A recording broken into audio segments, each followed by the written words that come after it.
Kita rin ay. Ay, si Cardo, sabsab. Yan o. Bibigyan na natin yung ating alternatibong pakain sa ating mga kambing. Yan o, naghihintay na sila. Ipakita nyo na, tinan nyo si Cardo. Ay, favorite ito. Favorite ito ni Cardo. Ayun na mga kabayan, magandang tanghali. Ngayon nga ho, napakainit ng panahon. Sobra. Kaya ho ang kagubatan ay natutuyo na yung mga kumpay ho natin, nahihirapan ng mangumpay. Kaya napunta na kami sa mga malalalim na lugar. Ay ngayon ho naman, ay nanguha ang tatay ng kakao. Yan ho, kung nakikita nyo.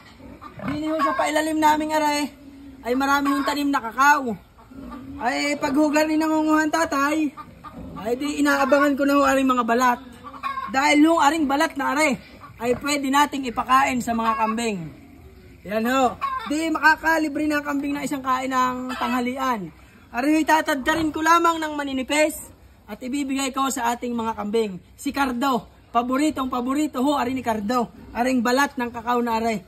Ayun nga ho, sa hindi nakakaalam, siguro na may alam nating lahat, ari ho kakao na ari, ay aalsin lamang yung laman, yung buto. O gusto mo, kainin mo. Pwede ho yung kainin. Ngayon, napakarami nga ho, ay pagkakainin mo, mananakit na ang iyong panga sa kasusubsob. Ay di kahit patayuin nyo na lamang sa araw, at yun ho, ay pwedeng gawing tsokolate. Yun ho panggawa ng champurado. Basta ho, kahit ano, chocolate, pwede nyo gawin. Yan ho, at ari naman, hindi matatapon ang balat. Dahil, ito ho ang alternatibo naming pakain sa aming mga kambing. Pwede rin yung katawan ng saging. Kung makapanood nyo dyan, magmi-million views na ho yun. Yung pinakakain ng tatay ang ating mga kambing ng katawan ng saging. Ngayon ho naman, ipapakita ko sa inyo kung gaano katakaw ang kambing ng balat ng kakao.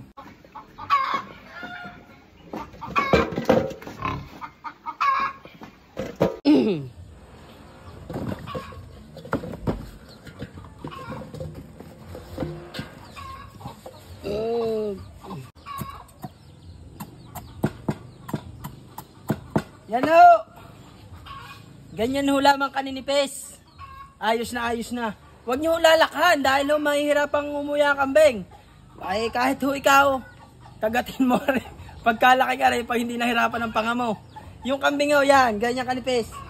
Ito ho kung hindi rin mauubos ng kambing, ay ipinakakain din ho namin doon sa aming mga inahing baboy. Yan.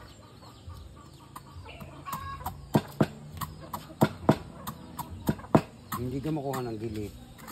Yan. Yan ho, yung murang yan ay pwede na rin nating isama. Dahil ho pag mura, hindi naman maalis ang buto. Baka ho may makapanood ay sabihin ay katarbaho naman pala niyang ginagawa mo. Ganyan ho talaga.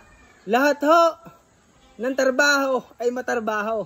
Lahat ho na para tayo kumita ay kailangan ho nating pagpaguran at paghirapan.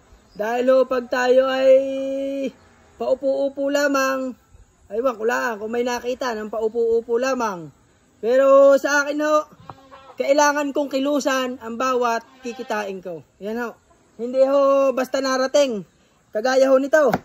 Sa paggagayat na lamang hong aring pakain sa ating kambing, ay talaga hong matarbaho na. Kaso nga ho lang, ako'y natutuwa rin at nakakapagbahagi ho ako sa inyo ng kaunting nalalaman ko base sa aking pag-aalaga ng mga kambing. Yan ho. Kung kayo maraming tanim na kakao, ito ho, pwedeng pakain sa kambing. Yan ho. Bibigyan na natin yung ating alternatibong pakain sa ating mga kambing. Yan ho, naghihintay na sila. Ipakita nyo na, tinan nyo si Cardo. Ay, favorite ito. Favorite ito ni Cardo. Yan ho, ibibigay na natin. Okay, kain.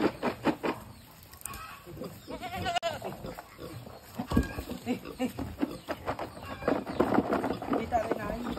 Ay, si Cardo, sabsab. Oh, dalawa. Dini na rin na isa para salo-salo. Huwag kayong magsalo-salo. Yan. Yan o. Favorite yan ni Cardo. Kagaya ho nitong kambing, ngayon ho'y napakainit. So nandoon tayo sa pagkakataon, sa araw nga ho ngayon na nahihirapan tayong mangumpay. Hirap sa pakain ng kambing. Pero lagi ko sinasabi na huwag tayo susuko dahil pag sumuko ka, talo ka. Dahil ho yung pag-aalaga ng kambing ay may ihalin tulad ko sa buhay ng tao. Ang buhay ho ng tao ay may sagana at may hindi sagana, may naghihirap. Hindi naman ho lagi tayong araw-araw isagana. Darating din ho sa araw, sa oras, sa panahon na tayo ay gipit. Kaya ho gayon lamang ang mga kambing. May araw, may panahon na sagana at may panahon na gipit.